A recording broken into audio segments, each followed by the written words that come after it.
So we're around the campfire again, Jay. We are. Cooking outdoors is, like, as you know, it's one of my favorite things to do. And over a fire, whether it be barbecue, whether it be a fire like this, a fire pit, camping, or just in the backyard. And we've done several recipes back here. But it's Christmas, and we happen to have this beautiful, mild, sunny day. It's just gorgeous out here.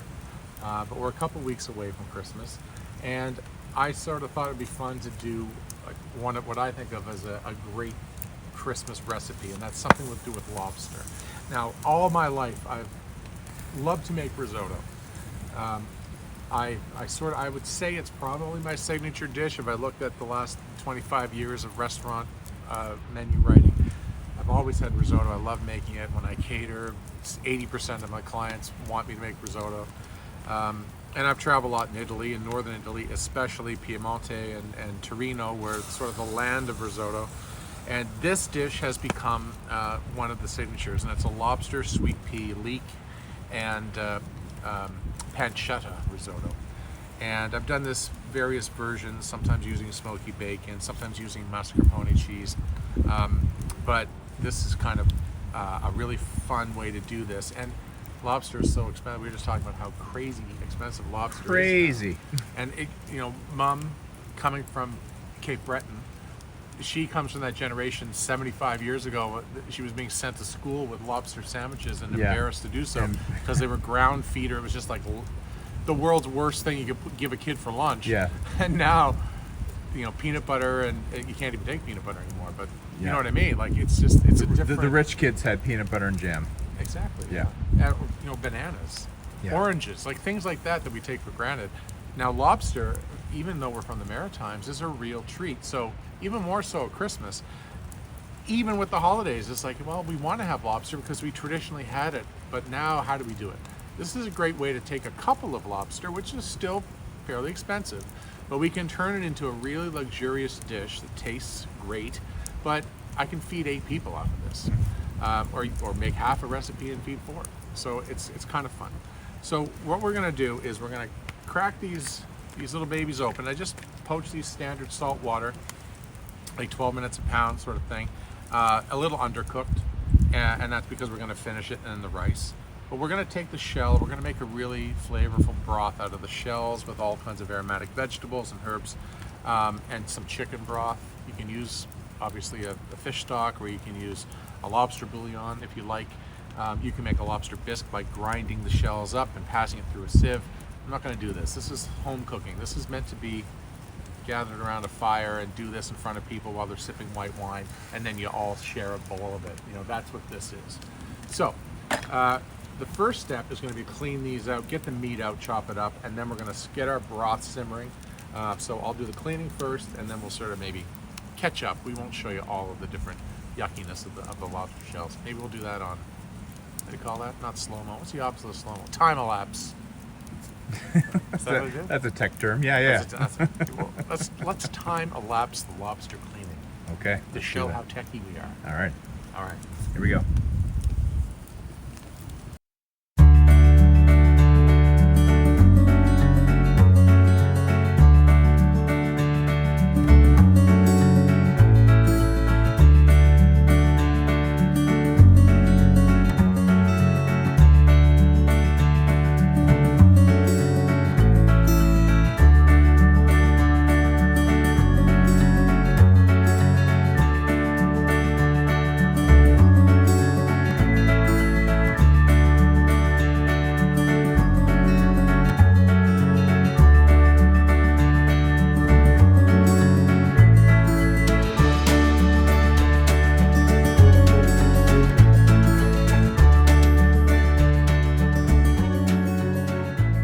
Lobster is cleaned, and we're going to make a hot broth. It's very important to have a broth that is hot when you're making risotto, so you have a consistent temperature for the rice to cook in. So you're not, as you add liquid to the rice, you're not dropping it and bringing it to the boil, dropping it, bringing it to the boil. You want it nice and steady. So is it harder to do on a campfire, or does it, as long as it's stable? I think that everything is a little bit more challenging because you don't have that sort of temperature control, but it's also, you know, you sort of lessen your expectations in some ways, and you make it about, you know, the experience. So for me, this is an opportunity to get a little bit of extra flavor in our broth. So instead of just using a hot chicken broth or veggie broth or fish broth for this, we're going to add a lot of aromatics and the lobster shells to that. Now we could roast them in the oven, etc., and make like almost like a proper lobster bisque, but we don't have time. This is home cooking. So we're going to start with just an onion, roughly coarsely chopped. We'll throw that into what will be our mix there. I've got a couple of carrots. Chopping this on my lap, which is So safe. so safe. It is safe. Just gotta be careful. It's already very hot, so I can hear the sizzle. Yeah. It's only been on for a second. I will put just a tiny little glug of oil in there. Whoa, we got more heat than I thought. Yeah. That's awesome. We're gonna coarsely chop some celery again. And this isn't going to cook for a terribly long time or anything. Almost like a court bouillon, which is what you would poach fish in. But we will throw our shells in. We'll get all of those shells. Body, there's extra meat in the body that I did pick out sort of off camera. I use a little spoon.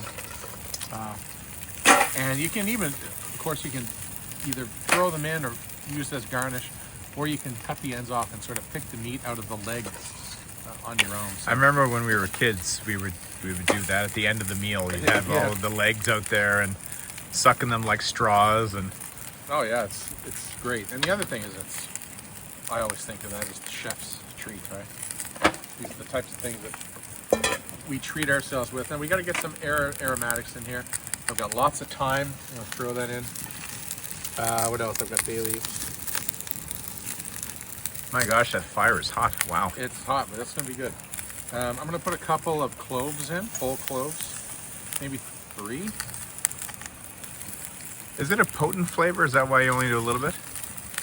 Yeah, it's potent. You don't want this to taste like Christmas pudding, but it does have a nice aromatic quality. What else can we put in here? Peppercorns. Do some peppercorns. These you can be a little bit more generous with because it's not going to cook for too long. And then I'm going to skip the wine because I'm going to have wine in the actual risotto, but I will put a little hunk of lemon, squeeze of lemon juice, lemon zest in there. And now just some generic chicken broth. Now we could toast that a bit longer, but again, this is simple cooking. It's still going to impart a really great flavor into the risotto. Oh, I know what I have. I forgot to put in, which would have been nice if I'd remembered to put this in to saute it a little bit. Yeah. But just about a teaspoon or 2 of tomato paste. And that will give a little bit of acidity, a little bit of richness, but also it will give us a little bit of a ready orange hue to the stock, which is a nice little touch when you're doing a lobster risotto. And I've got another liter of broth. So we're gonna have approximately 2 liters of finished broth here.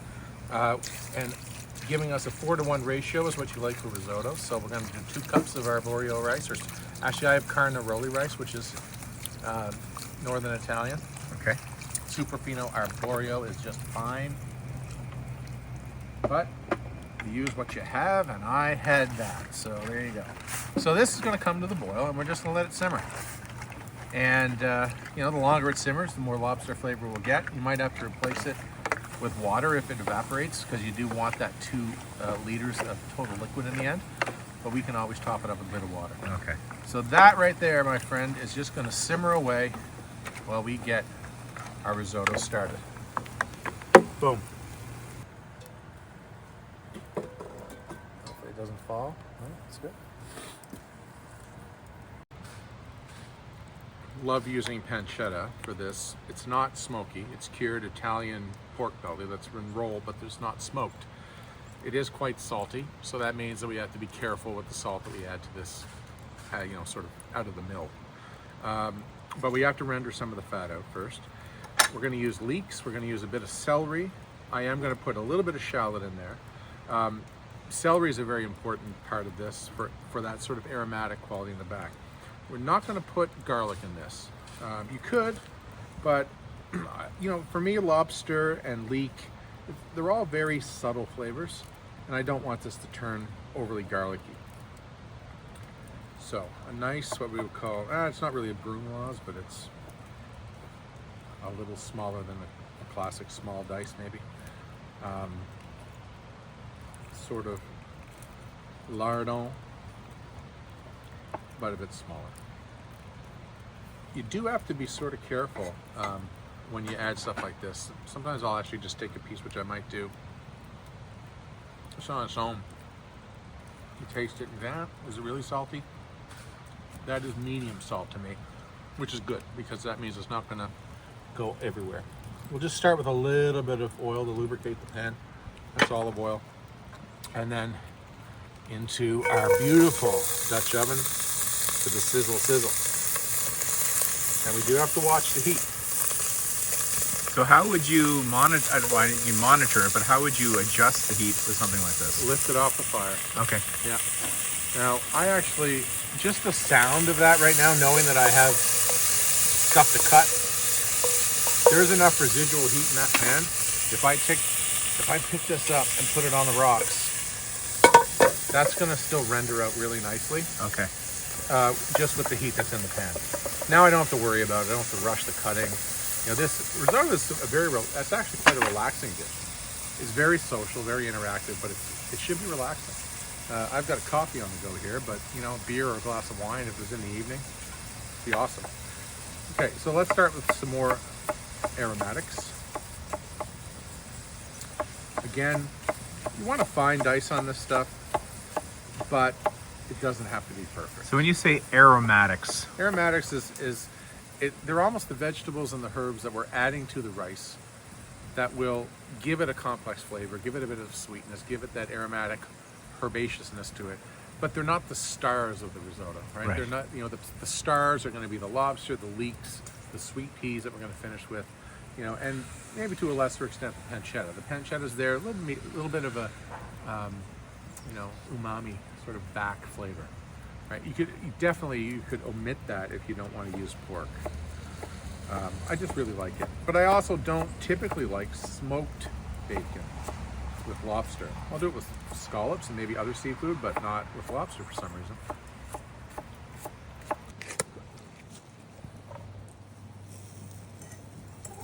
What part of the leek do you use? I always thought it was the greenest part, but it never seems to be that. Well, the greenest part is effectively the most exposed part, but it has a lot more, a little bit more toughness to it, maybe a bit of bitterness. In classical cuisine, the whites of leeks are often used, especially with fish dishes, to not discolor, but the greens have so much flavor. So you treat them differently.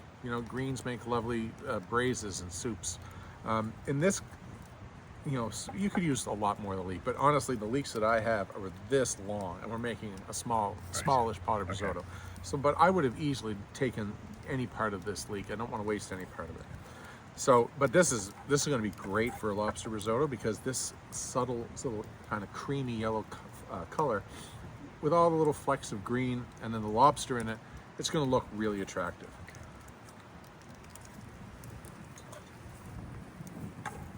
And this is really coming along too. Yeah, that's perfect. So this goes back on, and now you got the bubbling stock next to it. That looks fantastic.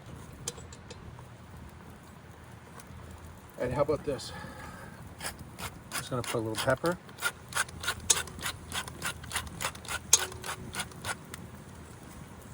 And a nice little pat of butter.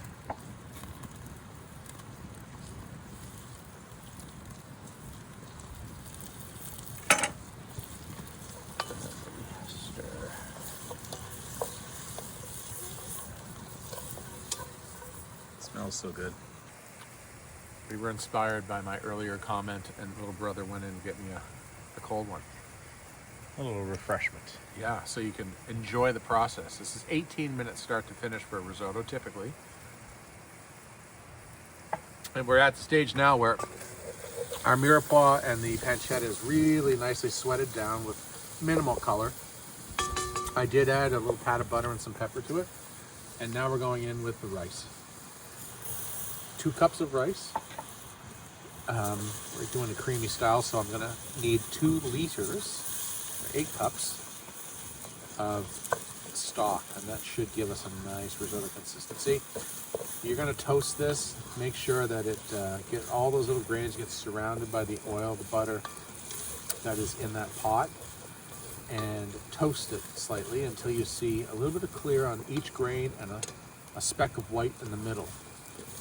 That's your visual indicator that you can start putting liquid in. The other one is that the rice will just start to stick to the bottom of the pot just a little bit. You don't want to stick a lot, but it's a bit of a hint that we're ready for liquid. And the first liquid is going to be dry white wine, probably about a cup or so for this amount. Maybe not that much, maybe 3/4 cup. I usually just eyeball it. 3/4 cup. Very exact. And now you have to cook this out. That's very important. You have to cook out that alcohol, and that will give that sweetness of the wine to add to our aromatic background to the risotto. And now we start adding stock. Once that's gone, ladle by ladle, our hot lobster broth is going to start to go in there.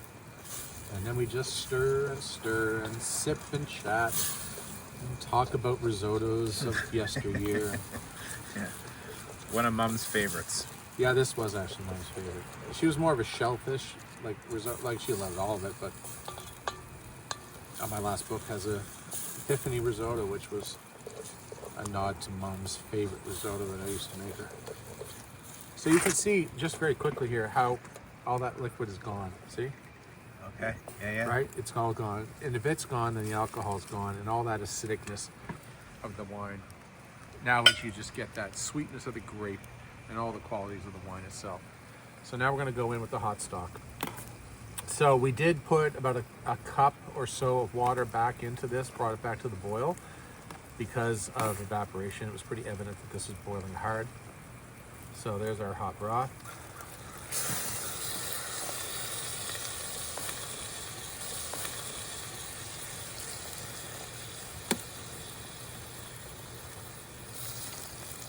Like all of that's going to add so much flavor to it.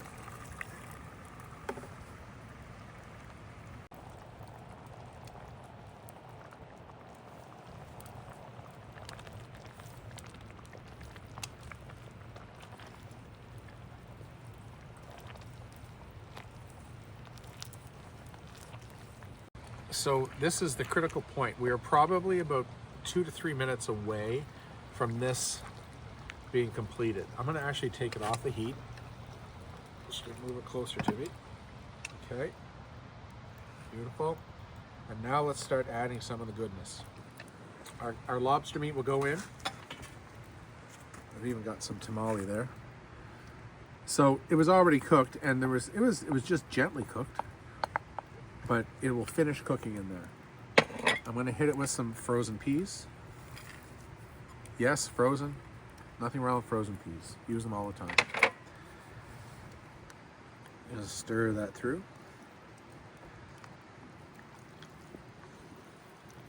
And now we're going to finish it off with, I mentioned mascarpone. Often you hear Parmesan being a very key ingredient in risotto, but with a seafood risotto, Parm isn't usually used. Creme fraiche, mascarpone is. I've used them both. This is kind of a new favorite. This is boursin, but this is the shallot and chive boursin. It's a much subtler flavor than maybe what a lot of people think of as boursin, being their sort of roasted garlic and herb. You know what? I'm going to put the whole darn thing in there. All right. There. Now, that's just going to melt and stir through. I'm going to come in with a pat of butter. again. And we're just going to slowly work all these things in off the heat. And a nice little chiffonade of parsley on my rickety, my rickety side cutting board. Makeshift. My makeshift cutting board. Okay, that's enough. In, lovely. And now we sit and stir that through very gently, just folding. So there's still lots of heat in that Dutch oven, that cast iron, right?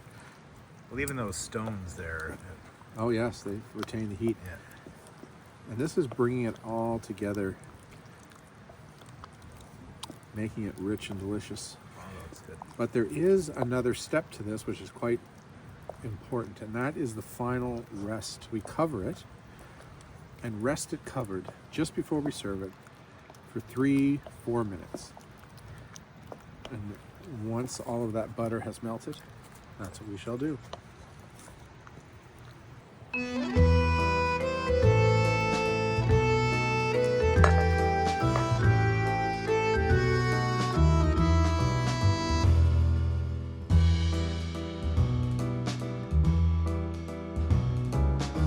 Here you are, Jay.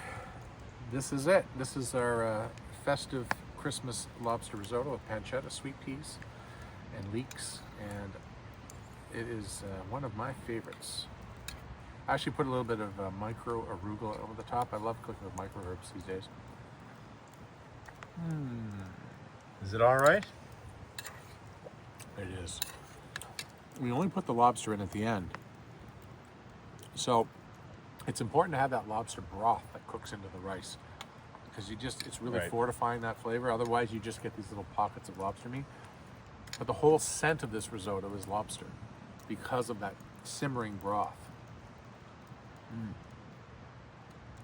I will share with you. Okay, well, I did bring a spoon, so. Okay.